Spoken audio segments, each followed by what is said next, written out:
for these kind of discussions because all of you have somebody or you're a part of one of these vulnerable populations. So it's really important that you're vital stakeholders to talking about solutions of this and that. And this is why you're here, and I love it. Cool. So, big thing, issues I'll be talking about will be social determinants of health. Right? So these are external factors to your own health care that affect your outcomes as a patient. Right? It could be your access to education, access to health care, access to economic stability, housing. All these things are considered social determinants of health. And because of the maldistribution of them throughout society based on your socioeconomic background, this is where you end up having health disparities.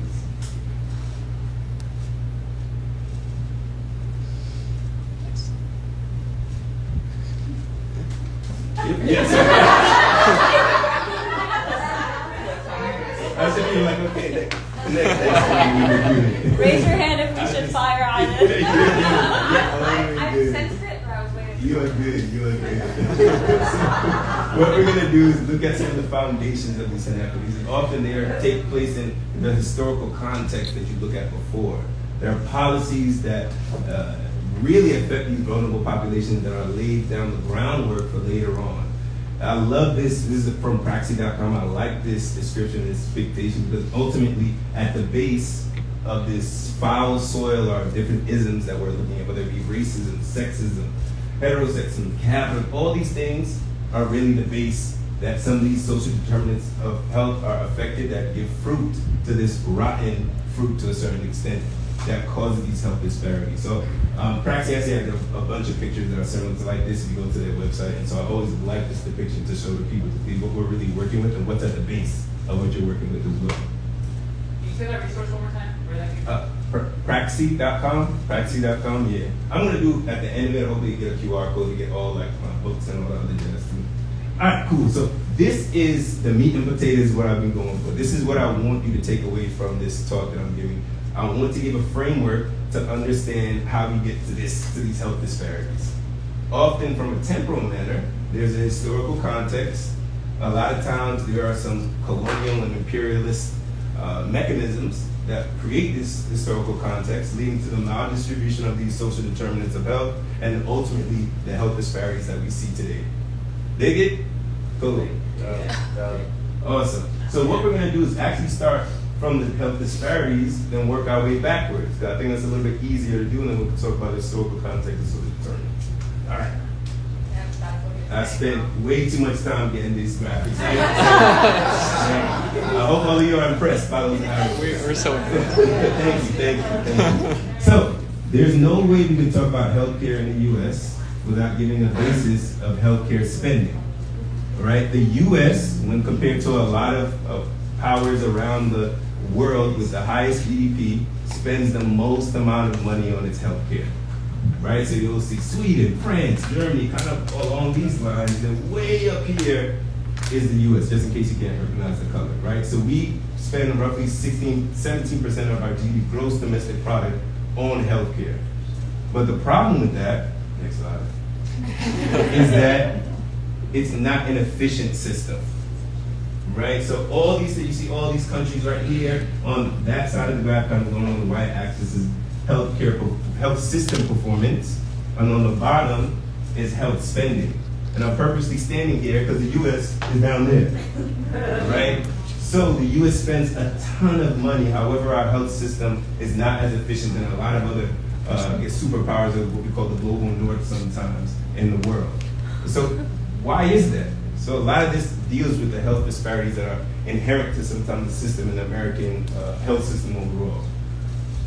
So what we'll do to really organize and look at health disparities, so how well a system acts is dependent on health indicators.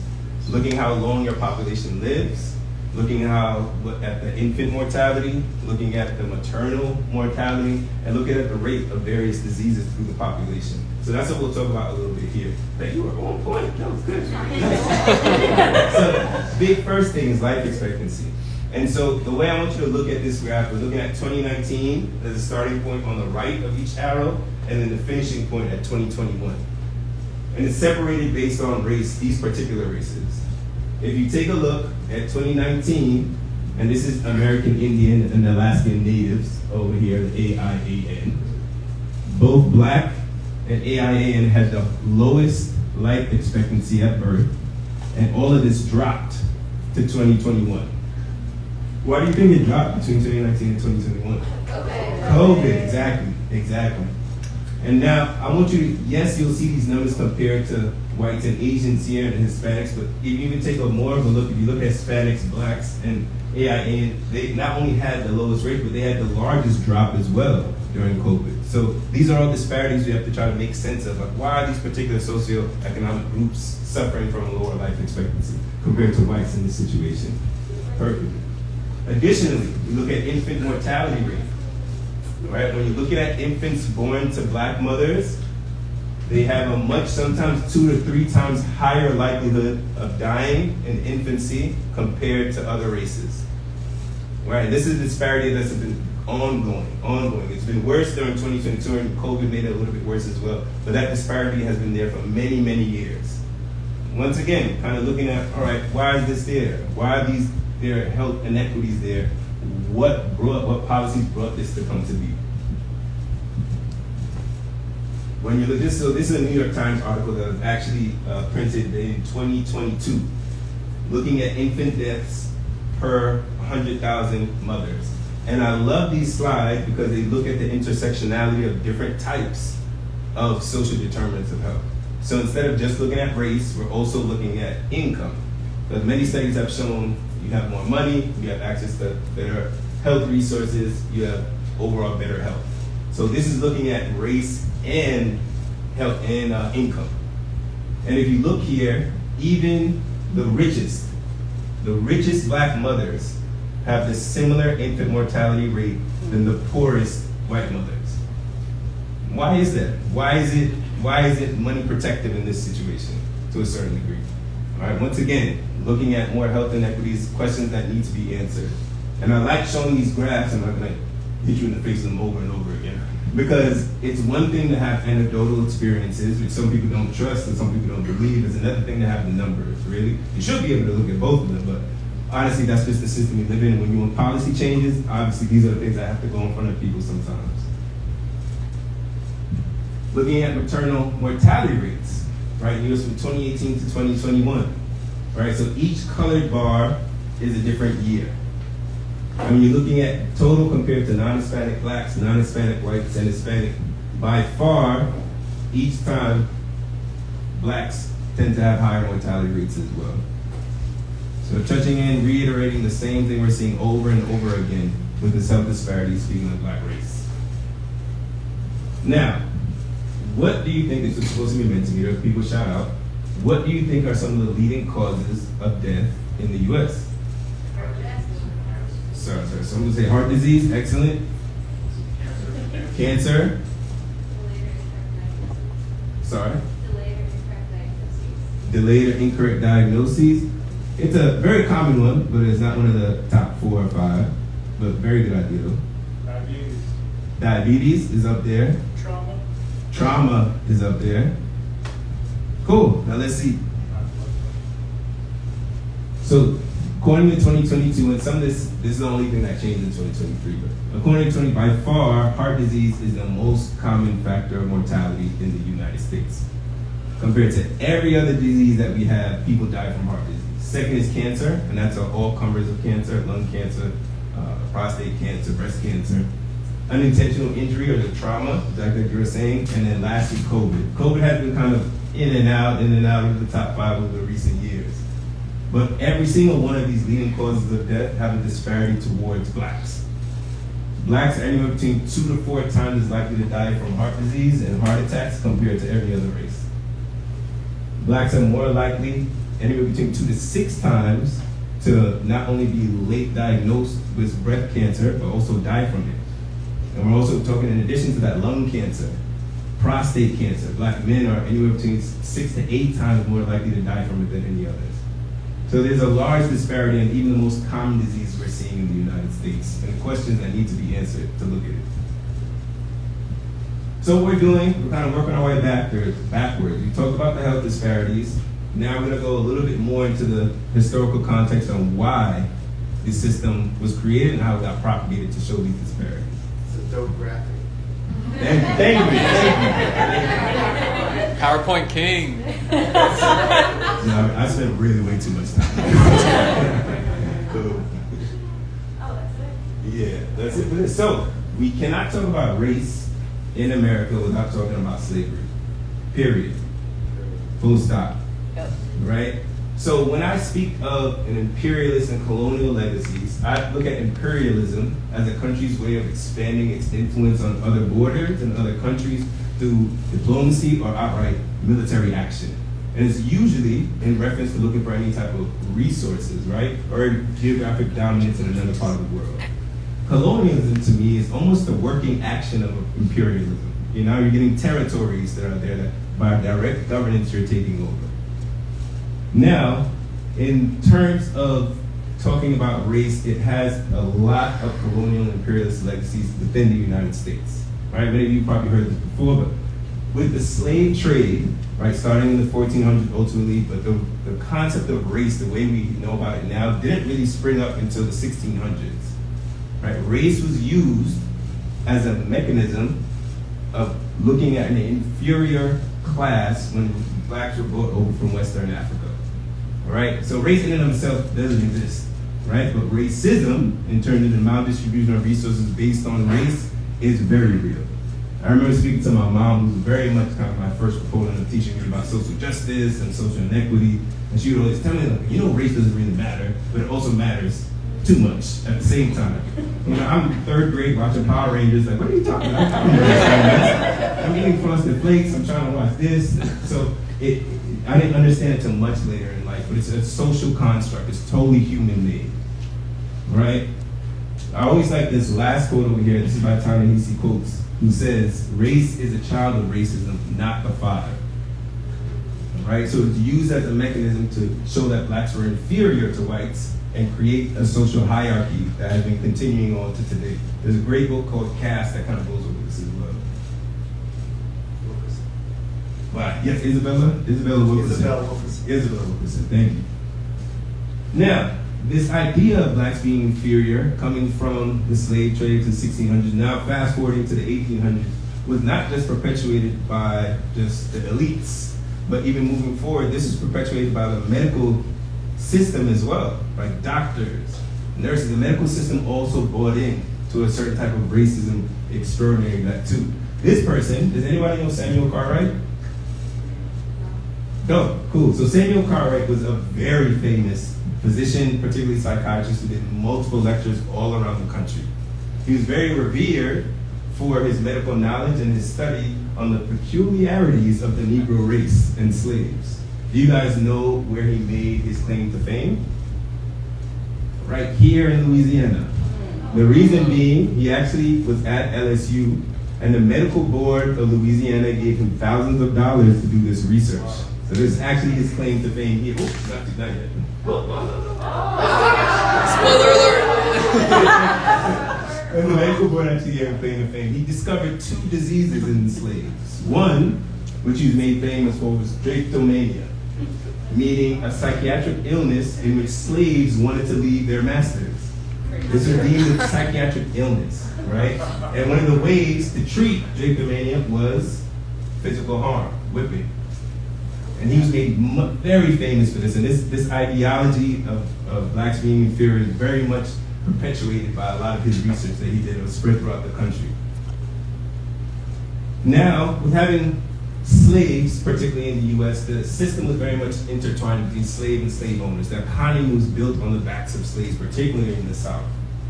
Now, when slaves got sick, you remember they're also referred to as property and investment, so they had to go places to get well.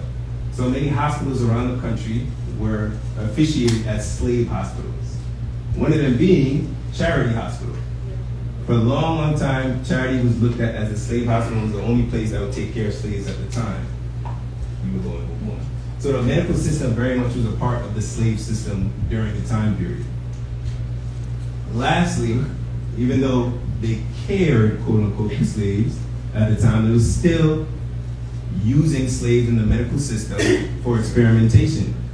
right? So this is a very famous, Marion Smith is a very famous doctor, even to this day, is revered as one of the forefathers of obstetrics and gynecology for a lot of the surgeries that he did, but a lot of the surgeries he did were on black female slaves, often without any anesthesia at all. And so once again, these systems are perpetuated and these doctors are revered and placed in our society and held up, even though they have this colonial, imperialist, slave-like past. Now, moving a bit forward, even though the Emancipation Proclamation happened 1863, ultimately black bodies were not free. Right? There are still black codes and Jim Crow laws that served as conduits for medical and racial apartheid within the United States. Right? Plessy versus Ferguson, which was right here, Plessy versus Ferguson in the picture right here, there's a ton of history about that within New Orleans, showed that separate but equal was okay. So blacks often did not have access to the same amount of schooling, the same quality of schooling, same quality of healthcare, economic stability, housing, that other races were at the time too. Now, I really like this slide, and I often give this to my residents, they might know about this one well. Kind of continuing in the vein of medicine, the Flexner Report single-handedly affected the amount of black doctors that are in this country today. Now, in terms of the entire physician workforce, black doctors only make up anywhere between 2 to 5%, and Flexner is because of it. So in the early 1900s, and even before 1900, a lot of the ways that we look at medical schooling and education was not how it is now. Often people just had, people were physicians that took on what's the word? Students, who would you say students? Just took on apprentices, sorry. Took on apprentices that were there for any number of years, and then all of a sudden they said, you know what, you're okay, you're a doctor, you can go ahead. So in terms of scientific method, in terms of the way we train right now, in terms of having a standardization of education, it did not exist back then. So in the early 1900s, the American Medical Association teamed up with the Carnegie Foundation and hired this educator, Mr. Abraham Flexner. He was tasked with going around every single medical school around the country to see if what they were doing was correct. When he evaluated all the medical schools, he found one medical school to be the gold standard. Does anyone know who that was? Which medical school? Who? Somebody said? Hopkins, you're absolutely right. So he said Johns Hopkins was the standard, everyone should do what Johns Hopkins does. So because of that, Johns Hopkins, which we currently do now, all medical students get 2 years in more lecture-based format, and then another 2 years in more clinicals, so 4 years in medical school, and then go out to their residency. And because of Flexner, that's the way it is right now today. Now, at the same time, Flexner closed many medical schools because he did not feel like they were up to par. We went from 155 medical schools down to 66. And keeping in mind, Plessy versus Ferguson was still alive and well, so there are only few medical schools that took on black physicians for the most part. Because Flexner had this racist ideology towards blacks, he saw these black medical schools as pointless. So he closed many of them. He dropped from 7 medical schools to 2. The only 2 he kept open were Howard and Meharry. Currently, we only have a few more medical schools than them, but because they're the only ones that exist, those have been the ones that have been pushing out a lot of the black doctors that we see today for the entire country. Right, so this is a quote from Flexner himself. African American physicians should be trained in hygiene rather than surgery, and should primarily serve as sanitarians, whose purpose was protecting whites from common diseases like tuberculosis. This is direct policy leading to the health disparities we're seeing today. So this is kind of connecting historical context as a way of seeing and interpreting what we're seeing right now. Additionally, kind of speaking more about social determinants of health, housing is incredibly important. We see tons of unhoused individuals and they have high risk for diseases in the emergency department all the time. In the 1930s, now this is after the Great Depression and the New Deal, the government was trying to get more home ownership to its population. All right, and so by doing that, you can put up the map first, the Homeowners Loan Corporation went from about 150 to 200 cities all around the country and gave grades to how well neighborhoods would be for, how good neighborhoods were for investment. Gave grades A, B, C, D, right? A was great investment, B was meh, C was meh, and D was risky investments. This way, banks could look to say, all right, do I want to invest or want to give loans to people in these communities? The Homeowners Loan Corporation went to every city and outlined in red those that were risky investments. That's why we call it redlining in theory. Outlined those that are risky investments. So it became harder for those people in these areas, which were primarily black. Became harder for those people in those areas to obtain housing, and not only that, to build generational wealth, because they weren't passing it further down to their kids, to their kids' kids, to their following kids. This is New Orleans. This is the original 1930 drawing from a homeowners corporation in New Orleans, if you can see. And in red are all what was deemed the risky investments by this corporation, by this government-backed organization. If you overlap this is actually income data. A lot of the red areas overlap with some of the highest areas of poverty in New Orleans still today. In fact, we're standing in one of the areas right now. You can see 7th Ward as well, still one of the areas. So once again, propagating policy that really takes place the disparities that we're seeing today. So we spoke about the historical context. We kind of went from health disparities to social determinants to relating how historical context leads to these disparities, but we really focused in on the US. And so now I'll take more of a worldly view by still taking this framework and applying it instead of within a country, now from country to country. Cool? Y'all still with me? Yeah. All right. So now let's talk about some global disparities. So I did, as you beautifully were saying before, I did a lot of my international work between Africa and Southeast Asia. A lot of my master's in public health was in Indonesia, and my kind of boots on the ground work was between Uganda and Liberia. And Liberia, to this day, has been one of the toughest places I've ever worked in. And I'll tell you a little bit why. Beautiful people, amazing people, but a tough system to work in. I'll kind of tell you a little bit of the history to take into context and use a framework we just used in the US to Liberia. Cool. So, health disparities in Liberia. And I chose Liberia for a reason because it has a very close connection with our country. All right, speaking about some of the disparities you see in Liberia, and we'll kind of wrap around it, even if you aren't familiar with Liberia, it's a good case study to kind of learn from and interpret some of these findings. So in Liberia, according to data from 2011 to 2021, the life expectancy, even though it increased, was still very low. All right, so looking at the life expectancy of women, it's about 62, and men, it's about 59. Does anyone know the life expectancy of people at birth here in the U.S., roughly, or remember? Yeah, it's in the 70s, so it's actually 77, right? So to think, right, comparing two different countries, if you were going to live and you would take 10 or more years less, how would that affect your day-to-day life? How would that affect some of your dreams, some of your goals you were pursuing?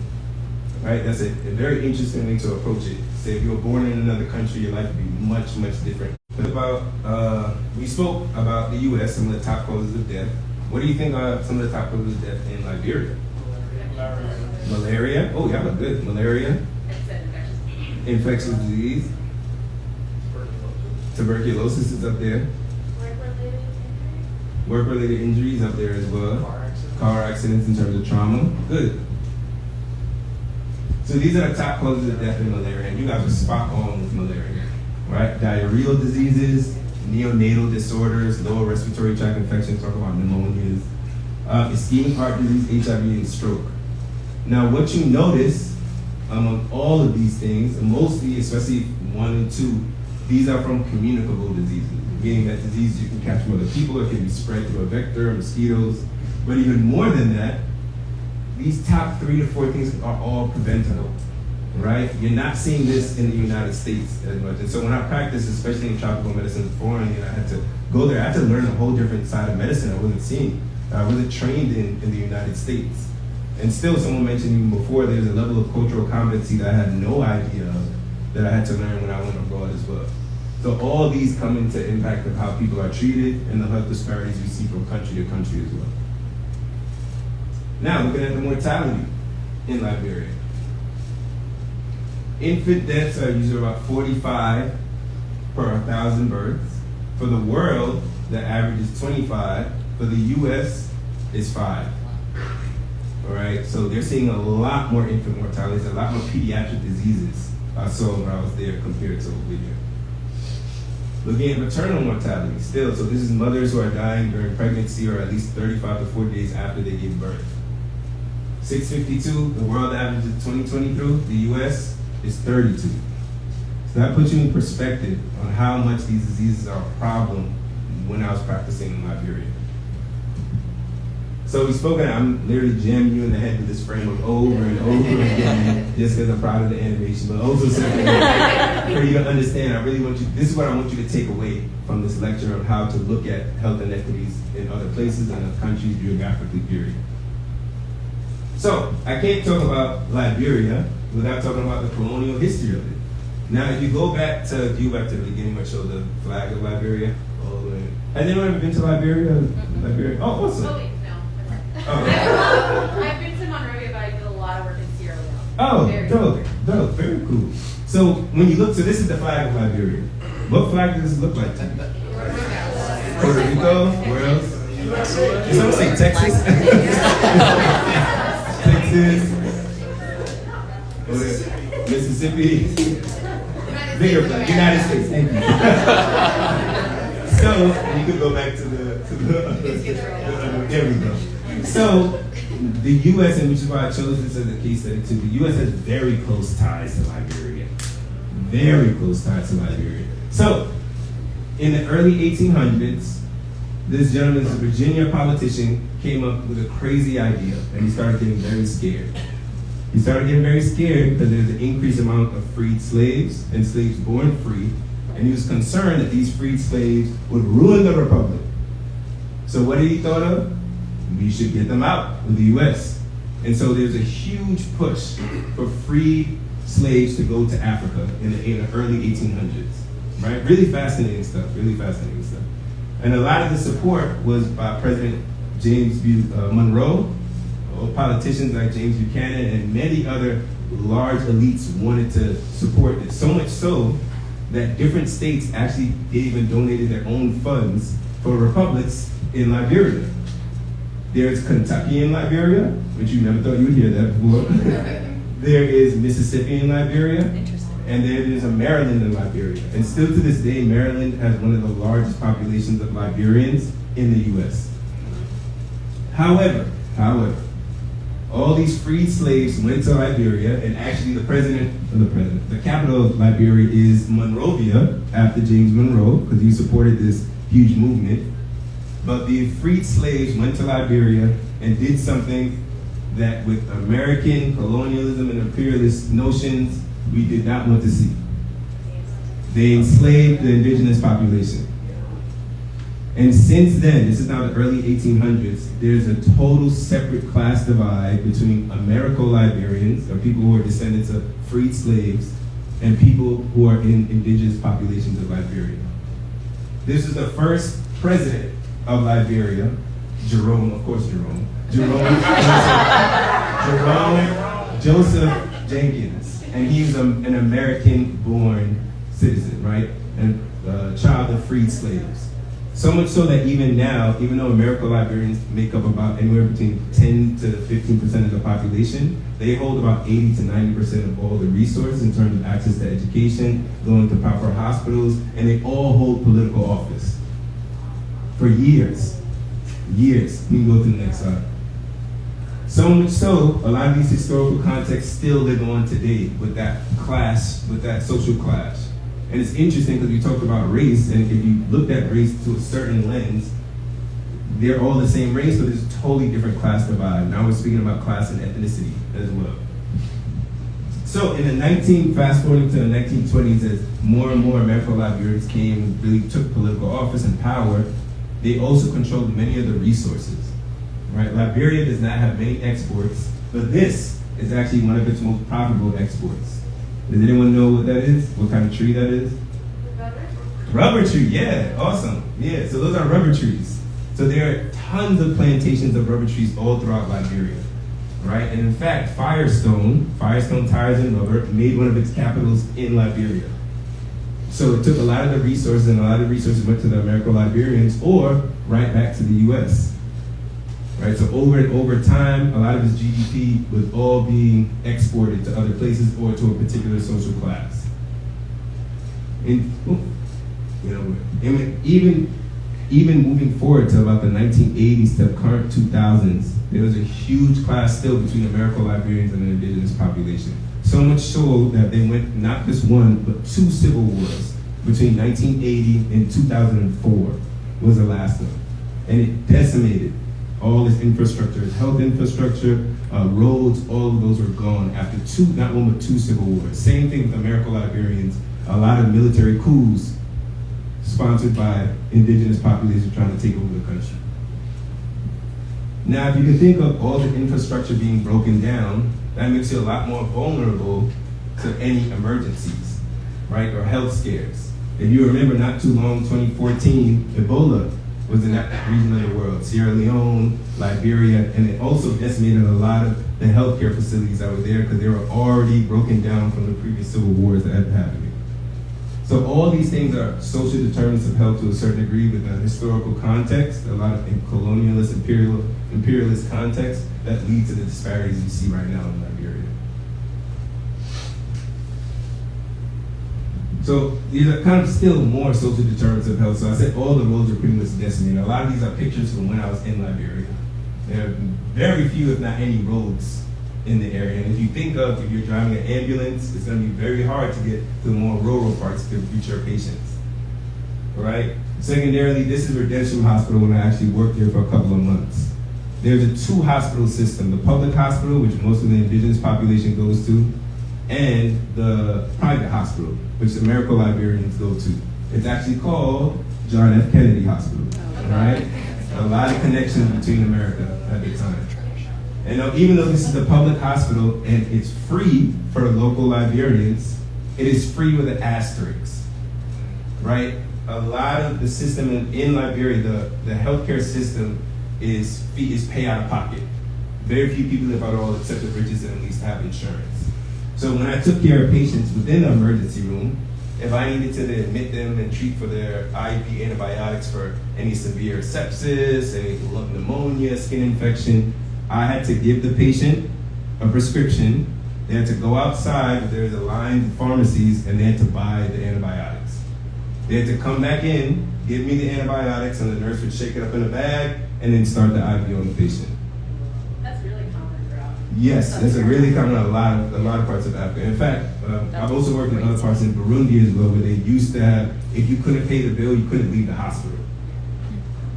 Right, and so once again, a lot of these aspects of social determinants of health affecting population health on a larger scale. Here, this is actually a picture of me working in the emergency room. I actually took the picture, that's not me saying that. But a lot of the time in Redemption Hospital, there's very poor energy, electricity too. We only had electricity from about 10 a.m. to about 4 p.m. on a lucky day. Right, so most of the time, especially when the sun went down and started to go down, we had to use flashlights to look at our paper charts because there was no electricity going on, there were no electronic charts. Additionally, for the most part, it was anywhere between 85 to 90 degrees out there. So we were sweating bullets taking care of patients that are walking around. I think I had one of the most pivotal experiences as an ED doc out there. Remember, there's very few resources there in terms of antibiotics, no ventilators. We had 2 ventilators for the entire hospital that stayed in the surgery ward. And actually one of the nurses that had worked with coded on the floor. And when I say coded, her heart stopped. She got taken to the emergency room. We didn't have any epinephrine, any medications to restart her heart. We didn't have any medications to shock her or equipment to shock her. We didn't have any medications or equipment to intubate her. So we had to stand there while she died. And I think one of the most painful things I had to hear is one of the nurses asking me, hey, Dr. Coop, if you were home, do you think she would survive? Right? That's heavy to hear overall. And I think it's always stayed with me when I come back here in terms of the disparities regardless when I go there. Resources are very vital and are linked with life. Life. Cool. Moving forward, not only that, but when I stayed there, I actually stayed with a family friend. And her house, I used to walk around and there were holes through it. And I used to ask her, like, was somebody here? Was somebody playing? No, those were bullet holes from the Civil Wars. Remember, they just ended in 2004. So thinking how much war, in a separate matter, as a social determinant of health in and of itself, how much war contributes to psychiatric mental ease, right? Psychiatric mental health. A lot of PTSD I ended up seeing in the emergency room as well there. So all these things, once again, social determinants of health, I want you to kind of keep in mind. Now, I spoke a lot about health disparities, first within the U.S., then we expanded our world view, our global view to Liberia. And since we're here, obviously I want to expand this to Palestine, to take a different lens of what we're seeing, right? A different framework, just like I said before, the animation. You can move to that. I kind of added it. Looking at life expectancy, now this is only to 2009, it's only to 1990 to 2009. The red is looking at life expectancy at occupied Palestinian territories. And even though it increased, it's way lower than some of their Israel counterparts and around the same thing as a bunch of some of the countries in the Arab world. A lot of these can be explained by war and other social determinants of health that have affected this area. Once again, this is only to 2009. But looking at health indicators, this is a study from 2021. Different health indicators, right? Looking at the amount of hospital beds, physicians, and nurses that are in Palestine. The life expectancy, the infant mortality, all these things you have to keep in mind when comparing to the local area. And these are all disparities in health that have to be addressed. That's the reasoning why. Now, instead, I don't claim to be an expert in Palestine at all. This is why I'm here. I think this is really a dope forum to learn and exchange information. What I wanted to do at this point in time is actually open up to all of you. Seeing these disparities that you saw here, what do you think are social determinants or historical contexts that have caused these disparities? And anyone can answer. Apartheid. Yeah. Apartheid. What else? War. Absolutely. Genocide.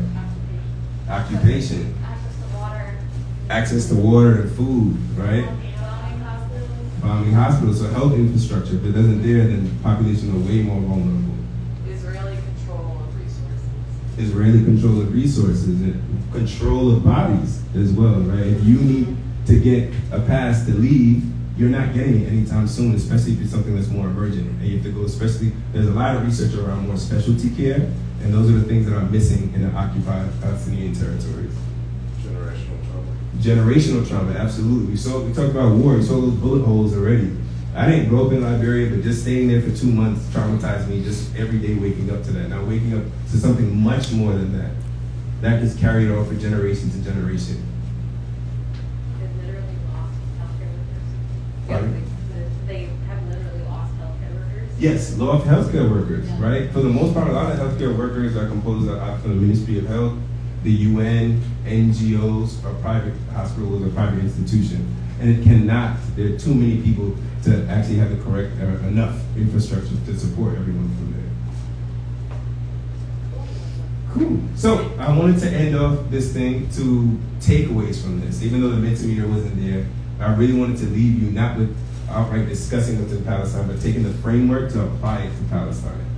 All right. So what I want you to take away from this is looking at healthcare and healthcare systems with social disparities and health disparities overall, understanding how colonial and imperialist histories have contributed to these disparities over time, ultimately being able to disseminate some of this information you learned here with friends, family, and take it into your own context.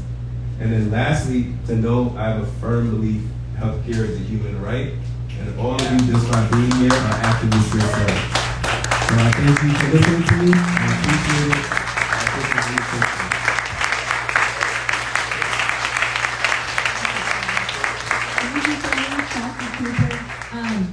We can get you a chair to come sit here for questions since we've been standing this whole time. We also live stream, so I'm going to go to Yasmin to see if we have any questions from live yet. Okay, so then we can open it up to folks here.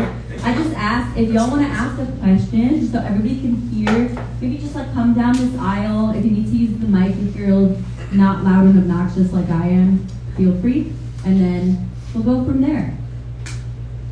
Who has a question? Thanks so much for talking to us. So it kind of varies a lot. I went went to public health school in Columbia, and they had an ongoing kind of email forum that had done it. So that kind of is limited a lot from what they're saying, and I love to go from there. Otherwise, I kind of just traverse the internet. I'm not gonna lie, and I think a lot of people end up doing that as well. I think with any news source, whatever I listen to, I always try to take it within context and a grain of salt and kind of hear every other aspects and every other vantage points of what's going on. I tend to listen to a lot of podcasts as well. If anyone has any dope podcasts, let me know, spread it around. But those are kind of the content where I get all my health information out. So. Sure. You can help me with that. Brandon's Okay, so you worked in Liberia and you did your work there. Are you still able to partake from being far away and helping? Do you go back? And then do you have advice for the community here, whether they're in healthcare or not, how they can contribute, help, and assist the situation with what's going on in Gaza? Because I think we all battle with a lot of guilt, knowing that we could provide care, but we are unable to in this moment. So what would you suggest are the things that we can do from far away, and what the next steps are for those who want to help? I think all of you are already doing it. You're here, you're open to hearing information. To be honest, I think having the doctor here, speaking with her as well as everyone else, they might be more equipped to tell you exactly where to go in terms of helping out. But this having connections and conversations about it is the first step, ultimately. In terms of contributing to Liberia, I still do it from afar. I still give lectures via Zoom. But a lot of it tends up being a bit more spread out, because not only do I work in Liberia, I still try to do work in the Caribbean. I still try to go to Jamaica, where my family's from. I still do some work in Guyana. And now I have a 1-year-old, which kind of limits the things I can do as well. But I think being in person is great, but you can still do a lot of work abroad, right, in terms of support. So social activism can take many different stances, many different places, many different looks. And I think, once again, being here is kind of the start of it. Thank you. And I can answer that too, Noor. I really appreciated what Dr. Koop said at the end, where healthcare is a human right, and we're all kind of social activists just by nature of what we do for work. I mean, think about all the patients that you come across and what advocacy work you're doing to fight with insurance companies to make sure they get their medicine, make sure they have transportation when they go home, etc. I meant to mention this at the beginning, but I'm really bad at talking about myself. But there is various healthcare worker coalitions that you can plug in with that do work specifically for Palestine, specifically for that cause. There is a chapter in New Orleans Healthcare Workers for Palestine, that I encourage you and your colleagues to join. You'll get a lot of annoying messages from me, kind of unhinged, 3 a.m., whatever. I know there was a couple of people that actually wanted shirts, that was one of the pieces that we're doing, this fundraising shirts. I'm going to have my colleague and friend, Dr. Shenabi, stand up because he's wearing one of them.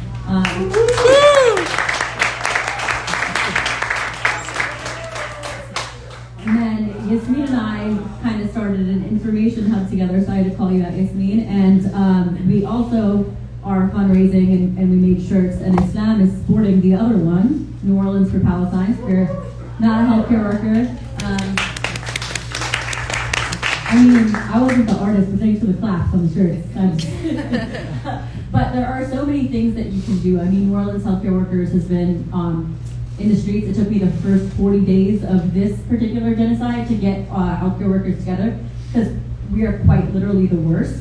But there are when it comes to organizing, but there are so many things that you can get plugged into and do. I know there's a lot of guilt going to work every day.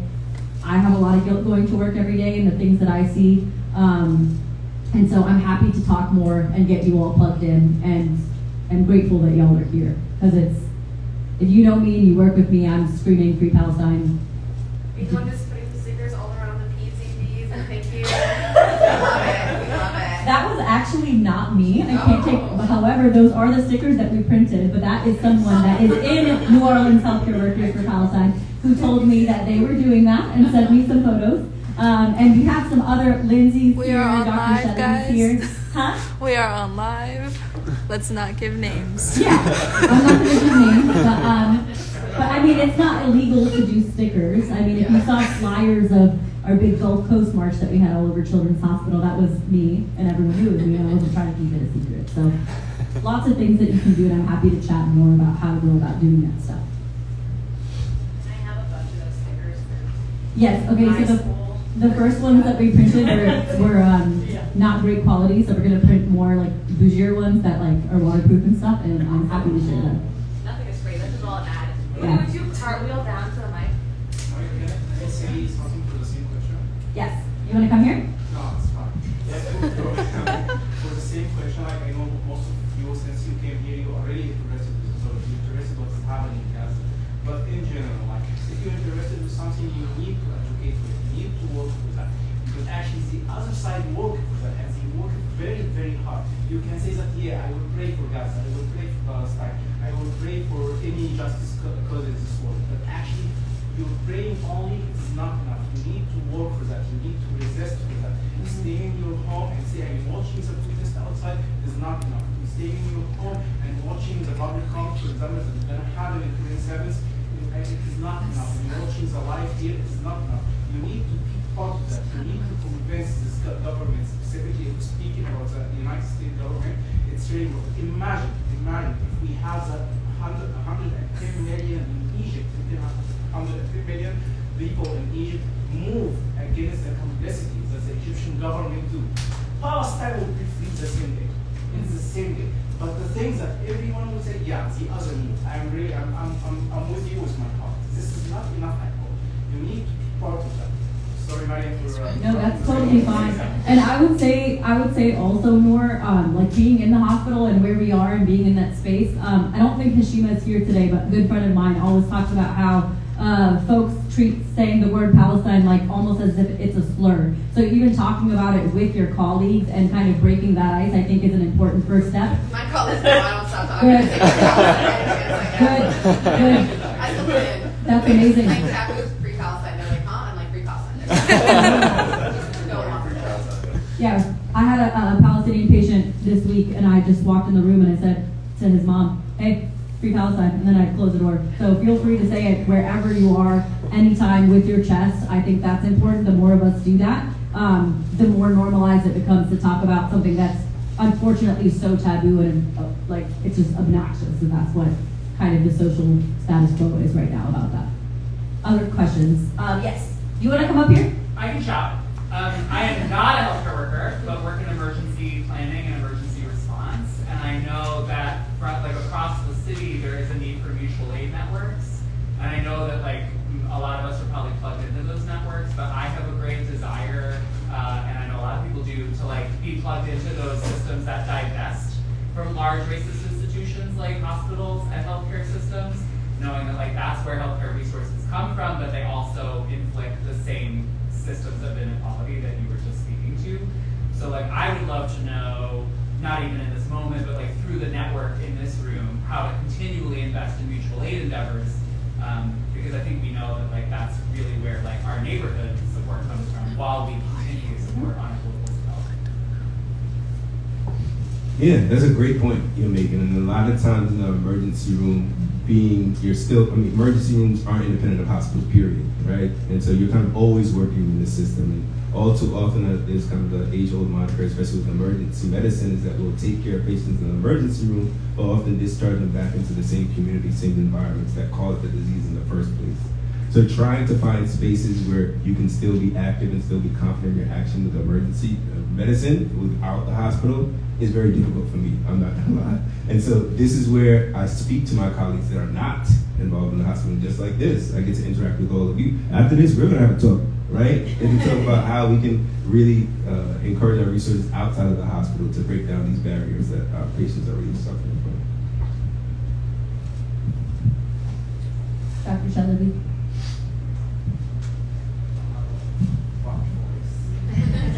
Hi, thank you so much for the talk. I just had a question about burnout. So you've been doing this for a long time. We're kind of new to this activism and healthcare worker, kind of trying to help Palestine. And something I worry about is this will end. So how do you keep going and not burn out? Great question. Yeah, that's an excellent question. I kind of had to be honest, over time, I had to put protective barriers for myself to protect my own sanity, to be completely honest with you. When I first started doing this work, I would get really upset when these kind of deaths, when these the deaths that were largely preventable were happening. And so it was, to a certain degree, it was very sad to me, but then again, I would go about to, I'd be crying, I'd be right next to a healthcare worker who had been in it their entire life, right? So I feel guilty at times, and then that didn't even take into account coming back. Trust me, I've had times that I came back and I've had a patient, I mean, I really let y'all know, I wanted to slap somebody to be like, I can't believe you're complaining about this is not a problem, all these other things are going on, which I just came from. And I'm be honest with y'all, I'm be honest with y'all. And so when I do my work, and all the work I end up doing, I always do it with local community partners and local champions that are actually leading it. If I'm doing my work well enough, I should be working myself out of a job every time I go abroad, every single time I go abroad. And so it helps to have these discussions with local champions, local healthcare providers, and people outside of the healthcare sphere to speak about what they're going through and puts everything in perspective for me, which kind of helps out. And then when I come back, a lot of the times I actually take breaks before I go back into medicine. I give myself a few days off, a week off, just to get back down, get my kind of feet on the ground, everything that's going on. But that's a great question, and those are kind of the skills that over time I've been used to help out. Thank you. You have a question? I guess I could just. You want the mic? I kind of building off of that. What are some of the positive changes, whether they're small or big, that you've seen, whether in Liberia or just in your work in general? Yeah. So a lot of the change, all the change you want when you're going about it, period, you want it to be sustainable. That's always the cool, sexy word. But it's very hard to achieve that, right? That's why I have a whole problem with like medical tourism and going back. And even as an individual, I can't unfortunately be at Liberia and move my entire family there. I just can't do it. And so what has been some of the awesome changes is still going with these local partners to see some, just even minutia over time that has helped out. So for example, in Liberia, it was very difficult to get EMS kind of up and running. And that's a whole huge endeavor to do, because it's not just getting the appropriate drivers of the ambulance, it's getting the ambulance, getting drivers for the ambulance, getting somebody trained to take care of patients in the back of the ambulance, because that's a whole other problem. Infrastructure, as I said, there are no roads, there's nothing I can personally do about it, and it seems a lot of these endeavors are sometimes too big. But you got one more ambulance to Liberia that got donated. And so for us, that was something huge. It was something huge, and a whole celebration about it. It was big. And so you really have to take these small wins, I think, in this kind of work, and you really have to cherish them and have that be one of the things that push you forward to continue doing the work. No, you can ask your question. Let's go to you, and then you, and then Rory can ask your question. Oh, Yeah. there's an Instagram question. Okay, let's go to that one first. How do you navigate health administrations who are either indifferent or actively against the work that we do?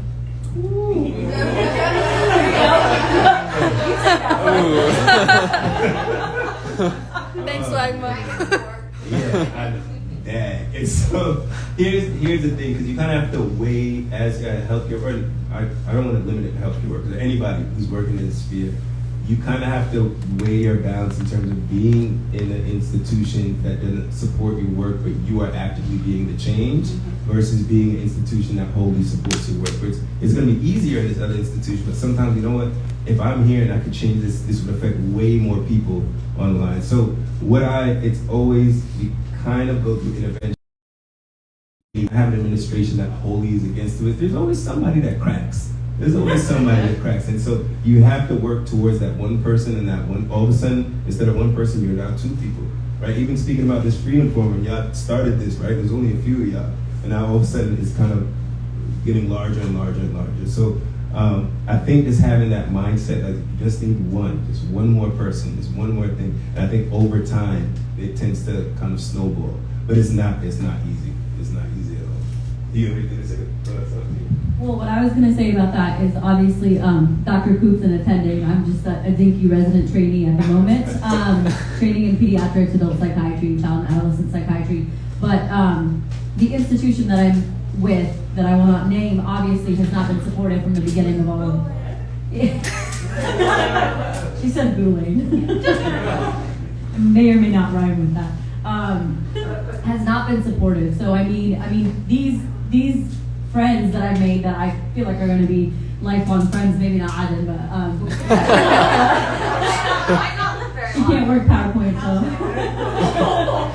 no, I love her. So. But you know, if I look back to prior to October, I didn't know them. I mean, Yasmin and I, like, my husband calls her our unofficial roommate. I didn't know her. Right? So when Dr. Koop talks about like one more person being there, like, look at all the things that we've built. And if your institution isn't helpful or going to be supportive, yeah, part of that fight is changing and fighting back, writing letters, talking to leadership. But part of it is also just like creating your own spaces, and that's kind of what we've done. Is we've created this space which has become really, really beautiful, New Orleans Freedom Forum. So I mean, I would love to have Dr. Koop come give all of freaking Tulane a lecture on health and equity. I mean, this was a fire lecture. But you know, is everyone going to actually sit down and listen? No. So we've created this space, right? We've created New Orleans healthcare workers for Palestine for that reason, because there were so many people that wanted to talk about this at work but felt so isolated and alone and didn't have anywhere to go. So we created that space for them. So if people aren't going to listen to you, you just make the space. You figure it out and you make it, and you're going to find people that are on the same page, that love and respect you and vice versa, and going to hold your hand throughout the way. And like, I just don't want to undermine the amount of beautiful work that we've done over the past few months, because it does make a difference.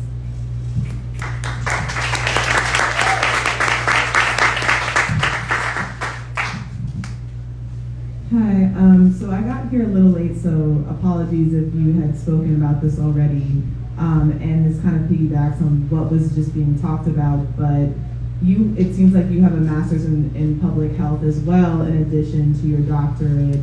And I know that a lot of people who have medical degrees, including Black doctors and doctors of color, are still perpetuating a lot of medical racism.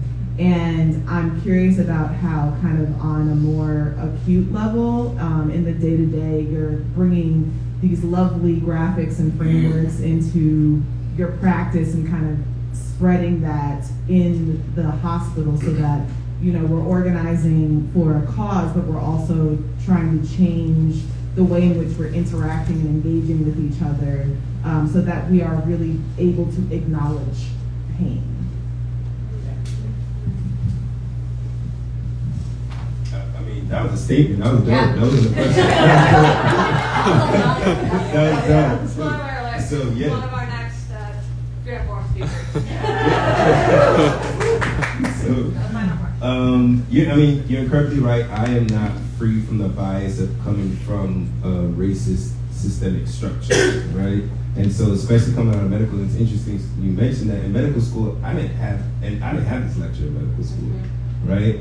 It wasn't until I went to public health school do I consider myself, or I started considering myself more of a health advocate, even though I was already a doctor. And I went to public health school after I did, so I did medical school, I did my residency, and I did my fellowship, and then I did my public health degree. And so that's after years of practicing that I feel like, oh, you know what, this is, I need to understand this a little bit more, even though I was already interested in it. And so I think it really comes, and I love my public health degree because a lot of it was just me learning. Like, I just sit back and learn. I didn't have to think of the competition in medical school or you know, the sleepless nights of residency or anything like that. I was just learning, and I met a lot of the friends I have now in the public health sphere doing so. And so in terms of actually mechanizing and acting against the systemic structures, I mean, it's difficult over time, but these things I try to perpetuate not just here with my residents, shout out to all my residents here, to be here, and then also at the bedside, right? So if I'm seeing these research findings and I'm seeing Black faces that are also concerned and have mistrust of the medical system, I can first acknowledge that. You first identify that, like, yes, I know this is happening, I know you feel this way, and validate the concern. And then after validation, moving forward to say, all right, this is what you're concerned about, I know this, then you can move forward and do such and such. I had this whole thing where I had to go through a change myself, where I did a lot of work with public speaking when the vaccine came out, the COVID-19 vaccine came out. And a lot of even my family members, friends were also like, I'm not getting a vaccine, are you crazy?